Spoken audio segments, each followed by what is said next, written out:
Hello friends, आपके YouTube channel math wizard में आपका स्वागत है।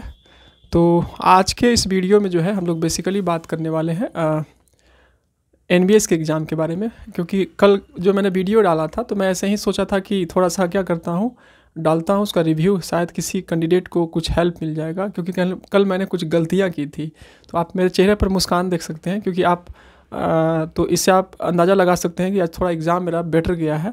मैंने क्वालिफाइंग वाले सेक्शन को बहुत ही अच्छे से मतलब कोशिश की है डील करने के लिए। बाकी आप 100% श्योर नहीं हो सकते कि आपका एग्ज़ाम बहुत अच्छा ही गया हो, आपने जो भी क्वेश्चन मारे हैं।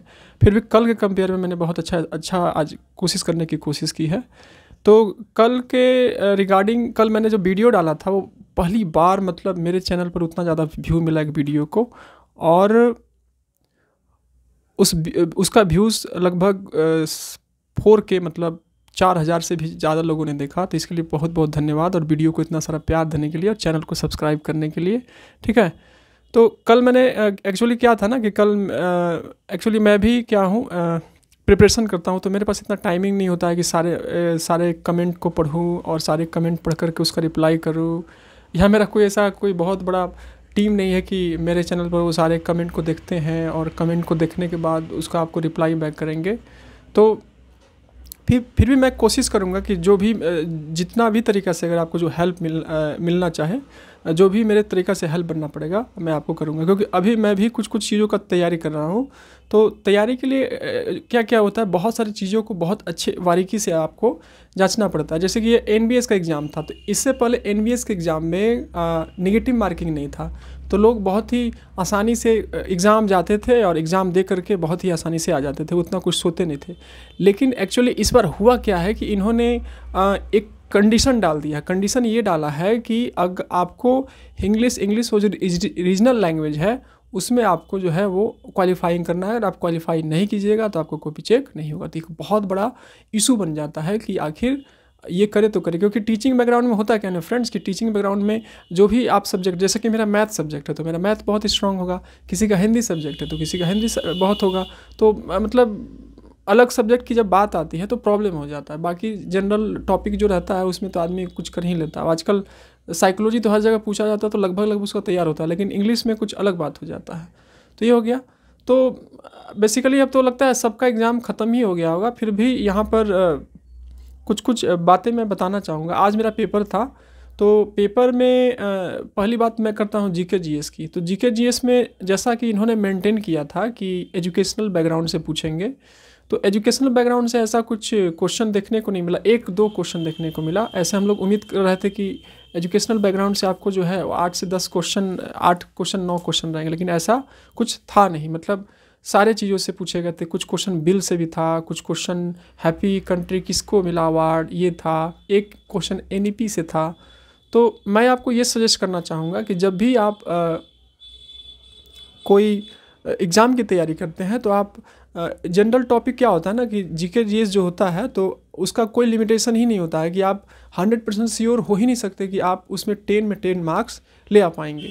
तो ये पॉसिबल नहीं हो पाता। तो जनरल जो टॉपिक होता है आपका, जैसे कि रिसेंट में कोई पुरस्कार आ गया, किसको किसको प्राइज़ मिला, कौन कौन सा कब कोई जीता प्लेइंग में, तो ये सब कुछ माइंडसेट बना करके जो है आप उसको तैयारी कर सकते हैं। तो यहाँ पर आप जो है वो 5-6 देखिए, आप हमेशा कभी भी ये 100% श्योर नहीं हो सकते कि आप 10 में 10 स्कोर करके ही आइएगा जनरल वाले पार्ट में। क्योंकि 10 में 10 क्योंकि इसका कोई लिमिटेशन ही नहीं है। इसमें हिस्ट्री भी है, इसमें पॉलिटी भी है, इसमें आपका इकोनॉमिक्स है, इसमें आपका फिजिक्स है, इसमें केमिस्ट्री है, इसका बायोलॉजी है, क्या क्या पढ़िएगा बताइए, पॉसिबल ही नहीं। वो करंट अफेयर है।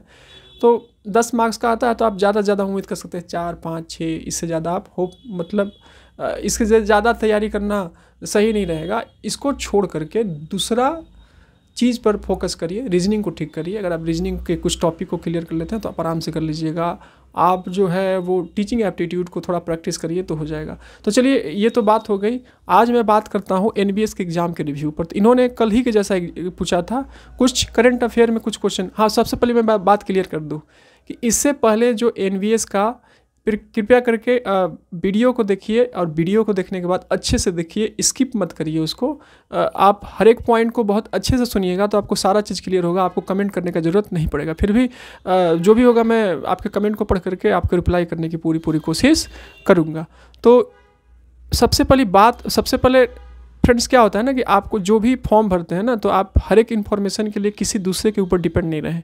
आप थोड़ा सा टाइम को मैनेज करिए। टाइम को मैनेज करने के बाद आप क्या कीजिए, उसके सारे PDF को बहुत अच्छे से पढ़िए, कितना सीट है, क्या है, आपका एजुकेशनल क्वालिफिकेशन है कि नहीं, और उसके बाद आप फॉर्म अप्लाई कीजिए। ठीक है, यहाँ पर बहुत सारे कैंडिडेट रहते हैं, उनको कुछ पता ही नहीं रहता। तो जैसा कि मैं बता दूँ कि NBS के पैटर्न के बारे में, तो NBS का जो पैटर्न था आपका, इस बार नेगेटिव मार्किंग था। ठीक है, TGT के एग्ज़ाम में इस बार नेगेटिव मार्किंग था, जिसमें कि आपका पहला पार्ट 40 मार्क्स का था। पहला जो पार्ट था आपका वो 40 मार्क्स का था, जिसमें कि 10 नंबर का था। इन्होंने करंट अफेयर और GK GS पूछा था। उसके बाद इन्होंने 10 नंबर का रीजनिंग पूछा था।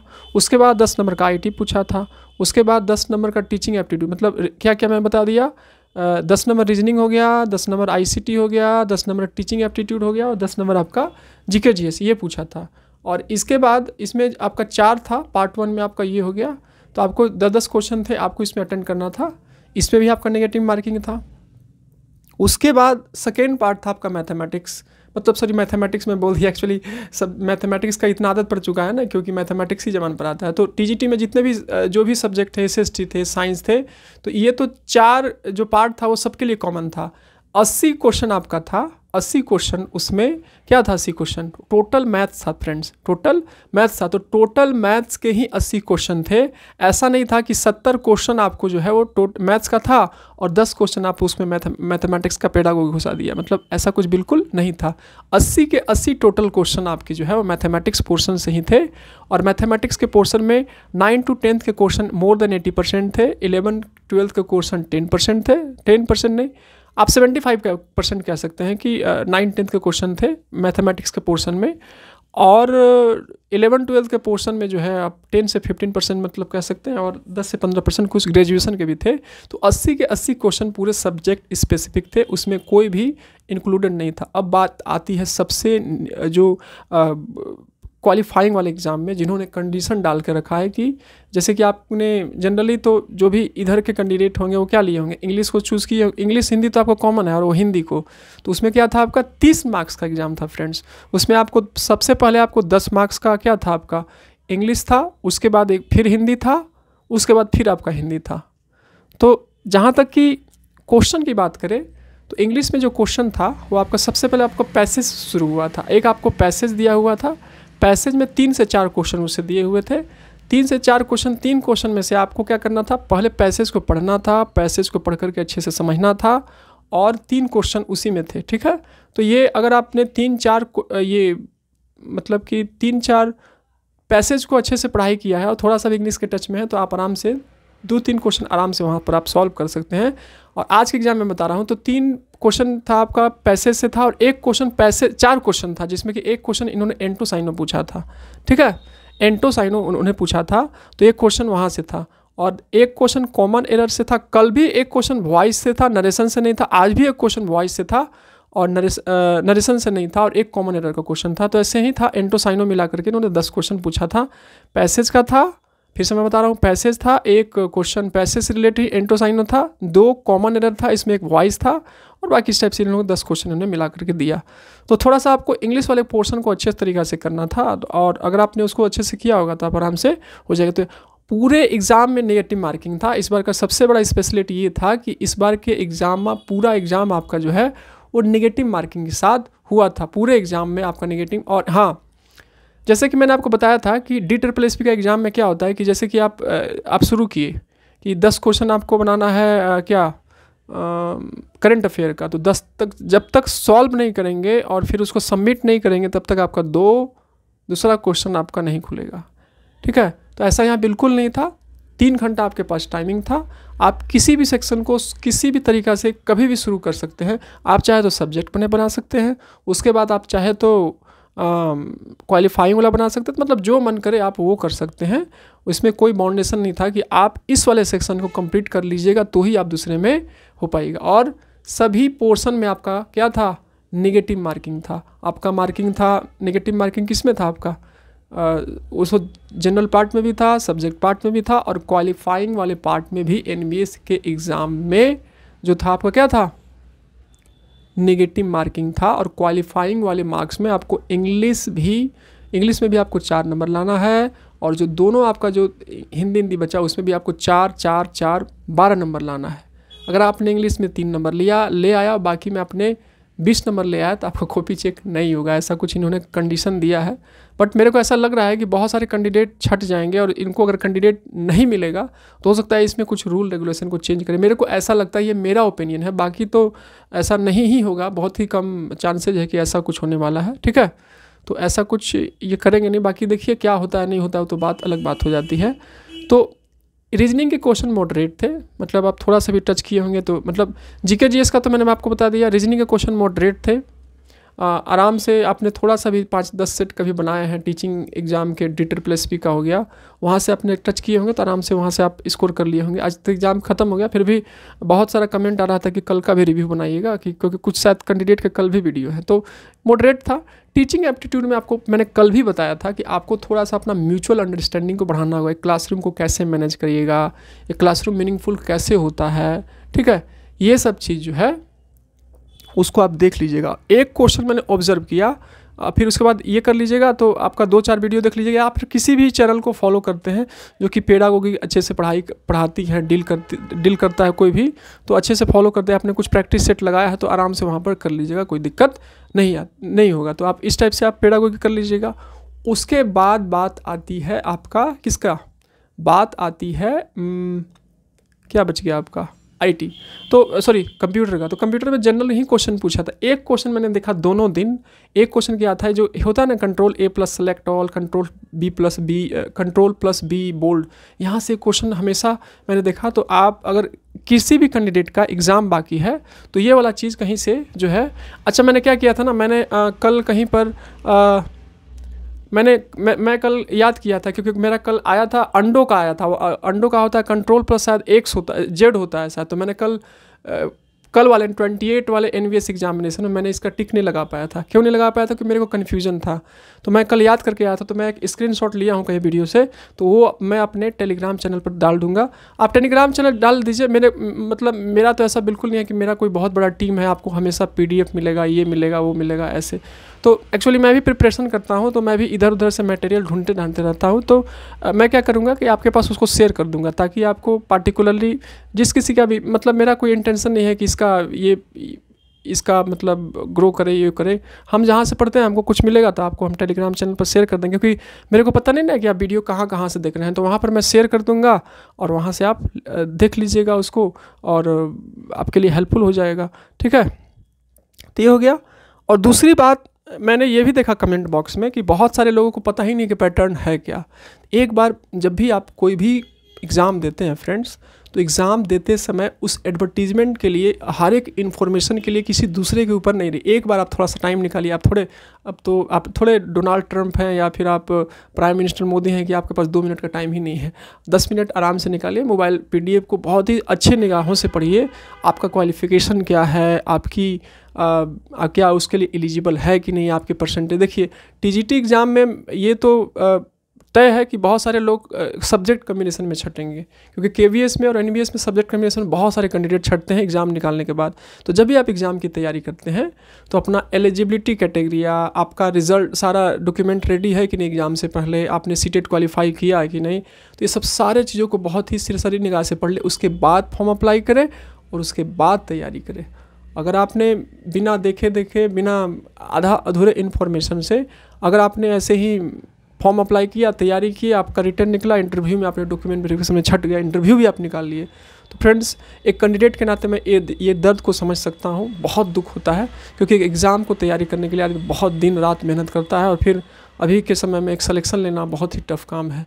तो सभी चीज़ों को देख ले, समझ ले, थोड़ा सा हर एक चीज़ों के लिए किसी के YouTube वीडियो पर जो है वो डिपेंड नहीं रहा जा सकता है। आपको जो है वो अपने से भी इन्फॉर्मेशन, मैं एज़ यूजुअल कैंडिडेट के लिए बता रहा हूँ, मैं मतलब ये नहीं बता रहा हूँ कि मेरे पास बहुत ज़्यादा इन्फॉर्मेशन है, लेकिन मैं आपको एक गाइड के भांति मैं बताना चाह रहा हूँ कि जब भी कोई एडवर्टीजमेंट आता है उसका सबसे पहले आप क्या कीजिए कि उसका देखिए कि आप एलिजिबल है कि नहीं, आपके सारा डॉक्यूमेंट रेडी है कि नहीं। नहीं तो आप मेहनत करेंगे, रिटर्न की तैयारी करेंगे, आप इंटरव्यू भी क्लियर करेंगे, बाद में पता चला कि आपके डॉक्यूमेंट में कुछ फॉल्ट था आपका, तो बहुत ही दिक्कत होता है। और उसके बाद जो आदमी डिप्रेशन में जाता है, उस डिप्रेशन में निकलने के बाद मत कहिए क्या होता है, वो तो कैंडिडेट जो फील करता है वो बता सकता है।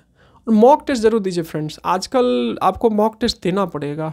कुछ कहीं कंप्यूटर का व्यवस्था कर लीजिए, या कहीं कोई ऑनलाइन टेस्ट, या फिर 2-3 फ्रेंड मिल करके एक लैपटॉप को ख़रीद लीजिए और उसमें बारी बारी से मॉक टेस्ट, क्योंकि आपको फेवरेबल होना पड़ेगा, क्योंकि बहुत सारी चीज़ें बाती होती है। ऑनलाइन एग्ज़ाम देते समय आपको स्क्रॉल कैसे करना, आपको भरना कैसे, क्योंकि बहुत सारे लोगों को माउस भी नहीं पकड़ने आता है कि माउस को क्लिक करिएगा ना फ्रेंड्स वहाँ, तो आप अच्छे से क्लिक नहीं कर पाइए, क्योंकि आप पहली बार जा रहे हैं। तो 10 मॉक टेस्ट 15 मॉक टेस्ट अगर आप कंप्यूटर के हेल्प से दे देते हैं तो आप वहाँ पर बहुत ही कंफर्टेबल फील करेंगे। एक्चुअली मेरे पास भी लैपटॉप नहीं था, तो मेरे भैया ने मेरे को दिया था, तो वो लैपटॉप फॉर्म भरने के लिए मेरे को इधर उधर जाना नहीं पड़ा, भटकना नहीं पड़ा, और साथ ही साथ मैंने टेक्स्ट मतलब मॉक भी लिया था, तो उससे मेरे को काफ़ी हेल्प मिला PDF करने के लिए। तो देखिए अगर आपके पास है तो कर लीजिए, या तो 2-3 अगर साथ में मिलकर तैयारी करते हैं तो ये कर लीजिए। आपको मॉक टेस्ट लगाना पड़ेगा, आप मॉक टेस्ट लगा के आइएगा, मतलब आप कभी दिए ही नहीं हैं तो वहाँ पर अनकंफर्टेबल फील करिएगा, और आपकी प्रिपरेशन बहुत अच्छे हो जाने के बाद भी आप जो है वो अच्छा स्कोर नहीं कर पाइएगा। एक छोटी सी गलती आपके अनसेलेक्शन का कारण बन सकती है। अगर आपको सिलेक्शन लेना है, आपको प्लानिंग बनाना पड़ेगा, आपको सब चीज़ प्रॉपर वे में फ्रेंड्स करना पड़ेगा, तब जा करके आप एक सिलेक्शन ले पाइएगा। आज बहुत बड़ा एक गुड न्यूज़ ये भी है कि आज KVS का वैकेंसी आ चुका है, जिसका मैं भी तैयार मतलब 3-4 सालों से मैं उसका वेट कर रहा था, और बहुत सारे कैंडिडेट वेट कर रहे थे। तो एक और अपॉर्चुनिटी पर अपॉर्चुनिटी है फ्रेंड्स। अब आप के ऊपर ये डिपेंड करता है कि आप इस अपॉर्चुनिटी को ग्रैब्स करते हैं कि नहीं करते हैं। तो उसका भी जो है आपका क्या आ गया, उसका भी नोटिफिकेशन आ गया है, तो उसका भी आप तैयारी करिए और बहुत अच्छे से तैयारी करिए। अभी कुछ इधर उधर से पता चला है, और उसका जो स्पेशल नोटिफिकेशन है आपको 5 दिसंबर को ऑफिशियल साइट पर आएगा। तो इसके एलिजिबिलिटी कैटेगरिया के लिए TGT में सब्जेक्ट चेंज होगा कि नहीं, एडअप होगा, तो इसके लिए आप परेशान नहीं होइए एक बार, क्योंकि बहुत दिनों से 4 सालों से चल रहा है कि सब्जेक्ट कम्बिनेशन ऐड होगा, कोई कहता नहीं होगा। तो अगर आप बहुत सारे यूट्यूब वीडियो देखते हैं ऐसे ही उल्टा पलटा, तो आपका दिमाग बेमतलब का कन्फ्यूजन में जाएगा। इसलिए क्या कीजिए, 5 तारीख को एडवर्टीजमेंट जब आपका आ जाएगा तो वहाँ से आपको बहुत सारी चीज़ें क्लियर हो जाएगी कि आखिर इस बार सब्जेक्ट कम्बिनेशन ऐड हो रहा है कि नहीं हो रहा है, मतलब सब्जेक्ट ऐड हो रहा है कि नहीं। अब इतना दिन वेट कर लिए तो उतना भी वेट कर लीजिए, आपको आराम से पता चल जाएगा। तो सबसे पहले तो यही हो गया आपका बात कि सारे पेपर में आपका नेगेटिव मार्किंग था। क्वालिफाइंग वाले नेचर को बहुत अच्छे से करना है, कोशिश करना है, ठीक है। आप प्लानिंग बना के यहीं से जाइए कि आपको इंग्लिश में कहाँ कहाँ लगाना है, कहाँ से आपको नंबर निकालना है, क्या क्या करना है। आप एक माइंडसेट करके जाइएगा ना फ्रेंड्स, इंग्लिश में हमको क्या करना है, मैथ्स का क्वेश्चन आएगा तो क्या करना है, क्वेश्चन किसको सॉल्व करना है, क्योंकि आपके पास 3 घंटा टाइम है। अब आप उस 3 घंटा को आप स्मार्ट टेक्निक अपना करके आप उसको कैसे यूटिलाइज़ करते। 3 घंटा का खेल है, आपने सालों 2 साल 3 साल से प्रिपरेशन किया है, और अगर आप 3 घंटा में कुछ गड़बड़ कर देते हैं तो फिर आपका क्या हो जाएगा, कुछ प्रॉब्लम हो जाएगा। इसलिए सारे चीज़ों को बहुत ही अच्छे से निकाले, कोशिश करें और देखे, समझे, और उसके बाद जो है वो क्या करे, सब कुछ समझ करके। तो मैं भी अभी क्या करूँगा, मेरा तो NBS का एग्ज़ाम हो गया, दोनों पेपर मैंने दे दिया। इसके बाद मैंने AE/AS के लिए भी ट्राई किया, मतलब भरा हूँ, TGT मैथमेटिक्स पोस्ट के लिए भरा हूँ, और PRT के लिए अप्लाई किया हूँ। तो अब इसको मैं टारगेट करूँगा, और मैं फिर KVS के लिए भी अप्लाई करूँगा। KVS में भी, क्योंकि कुछ भी आप एग्ज़ाम दे दीजिए, जब तक आपका हाथ में ज्वाइनिंग लेटर ना आ जाए, तब तक आपका मेरिट में नाम नहीं आ जाए, तब तक आप ये 100% श्योर नहीं हो सकते कि आपका सिलेक्शन हो गया। बाकी थोड़ा सा मेरे चेहरे पर आपको देख करके खुशी लग रही हो कि आज मेरा पेपर थोड़ा ठीक ठाक मतलब गया। हमको उम्मीद ऐसा मेरे को है कि कुछ शायद पॉजिटिव हो जाए, बाकी देखते हैं आगे आगे होता है क्या। तो KBS का भी वैकेंसी आ चुका है, उसका भी तैयारी करिए, क्योंकि तैयारी तो करना ही पड़ेगा फ्रेंड्स। अगर आप तैयारी नहीं करिएगा, आप हर एक सब्जेक्ट को तैयार नहीं करिएगा, तो आपका सिलेक्शन नहीं होगा, क्योंकि रेस है, कंपटीशन एक रेस है। अगर आपकी तैयारी अच्छा है, अगर आपने किसी दूसरे को बीट किया तो आप उसको कर पाइएगा, और अगर आपने दूसरे को बीट नहीं कर पाए तो आप नहीं कर पाइएगा, ठीक है। तो सब कुछ आपके हाथ में है, अपना टारगेट करिए, अपना देखिए, हर एक चीज़ को बहुत ही अच्छे से गौर कीजिए, समझिए, और उसके बाद उसमें इंक्लूड होइए, ठीक है। आधा अधूरा इन्फॉर्मेशन जो है वो आपके मतलब प्रॉब्लम आपको करेगा। ऐसे ही वीडियो तो लास्ट में मैं फिर बता देता हूँ, आज भी क्वेश्चन मॉडल मतलब था, कोई दिक्कत नहीं, मैंने आपको बता दिया। जनरल पार्ट में एक बार ब्रीफ में बता देता हूँ कि आज एनबीएस का पेपर कैसा था, ठीक है। एनबीएस का पेपर पहला जो जनरल नॉलेज था उसमें सारा क्वेश्चन इन्होंने पूछा था। एक एनपीएससी क्वेश्चन था, एक खुशी हैप्पी कंट्री किसको 2020 का, इसमें कुछ संयुक्त राष्ट्र का क्वेश्चन का और कुछ प्राइज़ का क्वेश्चन था, तो इन्होंने मिक्सअप क्वेश्चन पूछा था। उसके बाद बात आती है रीजनिंग की। रीजनिंग में जनरली ठीक ठाक क्वेश्चन था, मतलब आपका थोड़ा भी बेसिक क्लियर है तो आप वहाँ से कर लीजिएगा। उसके बाद आती है कंप्यूटर। कंप्यूटर में भी आप जो है वो क्या कर लीजिएगा, बेसिक है इंटरनेट से संबंधित, ये फाइल वो हो गया तो क्या स्पैम बोलते हैं उसको कर लीजिएगा। और एक क्वेश्चन आप देख लीजिएगा, क्या कर लीजिएगा, ये जो है आपका Ctrl+A select all, Ctrl+B bold होता है, ये आप क्वेश्चन को देख लीजिएगा। और आप जो है वो क्या ये कर लीजिएगा। ये मेरे पास स्क्रीन शॉट मैंने कर लिया था, आप मैं टेलीग्राम चैनल पर शेयर कर दूंगा, मेरे डिस्क्रिप्शन बॉक्स में टेलीग्राम चैनल का लिंक दिया रहेगा, आप वहाँ से उसको डाउनलोड कर लीजिएगा, ठीक है। उसके बाद आते हैं टीचिंग एप्टीट्यूड। टीचिंग एप्टीट्यूड में कुछ ऐसा नहीं था, कोहलबर्ग वायोस्की सब जो है उसका क्वेश्चन कुछ नहीं था, फैक्चुअल भी क्वेश्चन नहीं था। म्यूचुअल अंडरस्टैंडिंग था। म्यूचुअल अंडरस्टैंडिंग अगर आपकी अच्छी होगी तो आप आराम से, मैंने 10 में 10 आज बना के लाया हूँ, मेरे को लगता है सही ही होना चाहिए, बाकी देखते हैं अब क्या होता है। और ये हो गया आपका टीचिंग एप्टीट्यूड का, मैंने आपको बता दिया। रीजनिंग का सब्जेक्ट तो आपको, सब्जेक्ट में तो आप माहिर होंगे, क्वालिफाइंग वाला भी मैंने आपको बता ही दिया। और मैं फ्रेंड्स मेरा मतलब मैथमेटिक्स ग्राउंड है, तो अगर आप टेट की तैयारी करते हैं, सीटेट की तैयारी करते हैं, उसमें अगर आपको मैथमेटिक्स के कुछ डाउट है, प्रॉब्लम है, कहीं कुछ टॉपिक पर वीडियो चाहते हैं, तो मैं आपको छोटे भाई मतलब छोटे एज ए छोटे ब्रदर मैं आपको कुछ कोशिश करूँगा कुछ टॉपिक पर वीडियो बनाऊँ और आपके कॉन्सेप्ट को क्लियर करूँ, ठीक है। मैं और साथ ही साथ मैं, मेरा ग्रेड 9-10 लेवल है, तो मैं कुछ क्लासेस भी लेता हूँ, क्लास 9th और क्लास 10। तो आपके घर में कुछ छोटे बच्चे हैं, अगर आप वो मतलब पढ़ाई करते हैं तो 9-10 से रिलेटेड भी मैं कभी कभी वीडियो बनाता हूँ, मैं अपने चैनल पर अपलोड करता हूँ, तो आप उनको भी सजेस्ट कर सकते हैं। बाकी मैं ऐसे ही वीडियो लाता रहूँगा, और आपको कौन से टॉपिक पर आपको वीडियो चाहिए आप बोल सकते हैं, मैं कोशिश करूँगा कि उस पर मैं वीडियो लाऊं। एक्चुअली मैं बहुत बड़ा यूट्यूबर तो हूँ नहीं ना, तो मैं ऐसे ही बनाता हूँ, तो बहुत ज़्यादा तो नहीं, क्योंकि मैं भी अभी प्रिपरेशन करूँगा, फिर मैं KVS के प्रिपरेशन में लगूँगा। तो मैं भी बैचलर रहता हूँ, तो सारा कुछ अपने से अरेंज करना और फिर वीडियो बनाना एक बहुत बड़ा एक टीम वर्क होता है, तो उस टाइप से आपको नहीं मिलेगा। फिर भी मैं कोशिश करूँगा कि मैं कुछ बनाऊँ, इससे मेरा भी कुछ रिविज़न हो जाए और आपका भी कुछ हो जाए, ठीक है। तो मैं ऐसा ही कुछ कोशिश करूँगा। तो इस टाइप से फिर से बता दे रहा हूँ, सारे पोर्शन में थे आपका नेगेटिव मार्किंग, सभी चीज़ों को मैंने बता दिया। क्वालिफाइंग वाले मार्क्स को आपको बहुत अच्छे से करना है। इंग्लिश के लिए मैं बता दे रहा हूँ, खासकर इंग्लिश में वाले कैंडिडेट बहुत ज़्यादा परेशान होंगे। इंग्लिश में आपको, अगर आपको एंटो साइनो याद है तो ठीक है, वहाँ से आप 1-2 नंबर याद कर लीजिएगा, नहीं तो आप, अगर आपका एग्ज़ाम है तो 1-2, अगर अभी तो कुछ कोशिश नहीं कर सकते हैं, आप क्या कीजिए कि एक बार आप जो है वो 2-3 प्रैक्टिस कर लीजिए, पैसेज का कर लीजिए, वहाँ से आप 2-3 नंबर उठा लीजिएगा, और 1-2 कॉमन एरर से उठा, एक वॉइस कर लीजिए और एक नरेशन कर लीजिए, वॉइस और नरेशन दोनों कर लीजिए, उसका रूल पढ़ लीजिए, वहाँ से आप 1 नंबर, तो आराम से 4 नंबर आप कन्फर्मली निकाल सकते हैं। पैसेज का कर लीजिए, एंटो साइनो किए हैं तो ठीक है, और नहीं किए हैं तो उसमें छेड़ना अलग बात, क्योंकि आपको एक दिन में याद ही नहीं होगा, बार बार उसको रिवीजन करना पड़ता। मैं भी बहुत बार रिवीजन किया लेकिन मेरे को याद ही नहीं हुआ, तो इस टाइप से आपको करना पड़ेगा। तो पैसेज को टारगेट कर लीजिए, वहाँ से आप 2-3 नंबर उठा लीजिएगा, एक कोई कॉमन एरर आ गया वॉइस नरेशन से तो वहाँ से 3-1-4 हो जाएगा, क्योंकि आपको अच्छे से वहाँ पर अच्छे से बहुत ही सावधानी से करना है। तो ऐसे ही ये था आपका रिव्यू, आज का क्वेश्चन था, मैथ का भी क्वेश्चन था, सारे पोर्शन में भी सारे मतलब जो भी आपका था क्या, सारा पोर्शन में, जनरल पार्ट में भी आपका नेगेटिव मार्किंग था, और आपके सब्जेक्ट वाले पोर्शन में भी नेगेटिव मार्किंग था, और क्वालिफाइंग वाले में भी नेगेटिव मार्किंग था, ये सब कुछ था, ठीक है।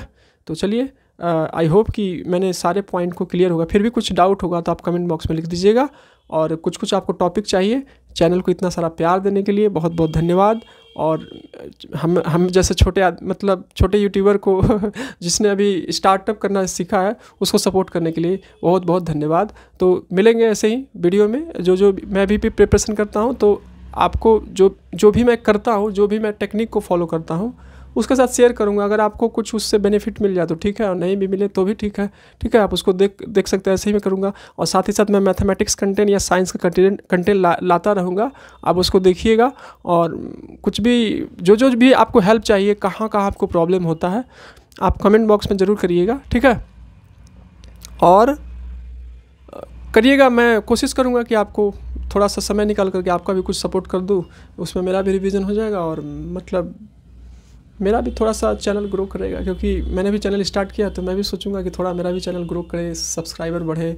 हर कोई चाहता है ना, हर कोई भी आप काम करते हैं तो हर कोई सोचता है कि उसमें थोड़ा ग्रो अप मिले, तो एक मैं भी सोचूंगा कि ऐसा कुछ हो। तो चलिए, ये सब मैंने आपको बता दिया, ऐसे ही मैं लाता रहूँगा। और चैनल को इतना सारा प्यार देने के लिए धन्यवाद, चैनल को सब्सक्राइब करने के लिए भी बहुत धन्यवाद। तो प्लीज़ अगर आप नए हैं और इस चैनल को देख रहे हैं तो प्लीज़ कृपया करके चैनल को सब्सक्राइब ज़रूर करें और वीडियो को लाइक करें। ऐसे ही मैं वीडियो लाता रहूँगा, अगर मेरे को ऐसे ही थोड़ा थोड़ा मोटिवेशन मिला तो। अभी ज़्यादा तो मैं नहीं करूँगा, मैं भी प्रिपरेशन करूँगा ना, क्योंकि मैं ज़्यादा वीडियो बनाने में व्यस्त रहूँगा तो मैं करूँगा कैसे। तो मैं आपको टाइम पर ये सब चीज़ें मैं बताता रहूँगा। बाकी कुछ भी चाहिए तो आप कमेंट बॉक्स में लिख दीजिए, मैं आपको कोशिश करूँगा कि उसका कॉन्सेप्ट क्लियर करूँ। तो चलिए, लास्ट में अच्छा लगेगा वीडियो तो सब्सक्राइब कर दीजिएगा और वीडियो को लाइक कर दीजिएगा। मिलेंगे नेक्स्ट वीडियो में और भी कुछ टॉपिक के साथ, या कुछ अभी मेरा एग्ज़ाम ख़त्म हुआ तो मैं सोचूंगा कि एक कुछ टॉपिक बनाऊं। अभी तो मैं कुछ वीडियो बना ही नहीं रहा था। तो चलिए वीडियो को यहीं लास्ट करते हैं और मिलेंगे फिर नेक्स्ट वीडियो में कुछ टॉपिक के साथ, या कुछ अगर आपको रिगार्डिंग होगा तो मैं वीडियो फिर बनाऊँगा। तो चलिए, वीडियो देखने के लिए धन्यवाद और चैनल को सब्सक्राइब कर दीजिएगा। चलिए मिलेंगे नेक्स्ट वीडियो में। जय हिंद, वंदे मातरम।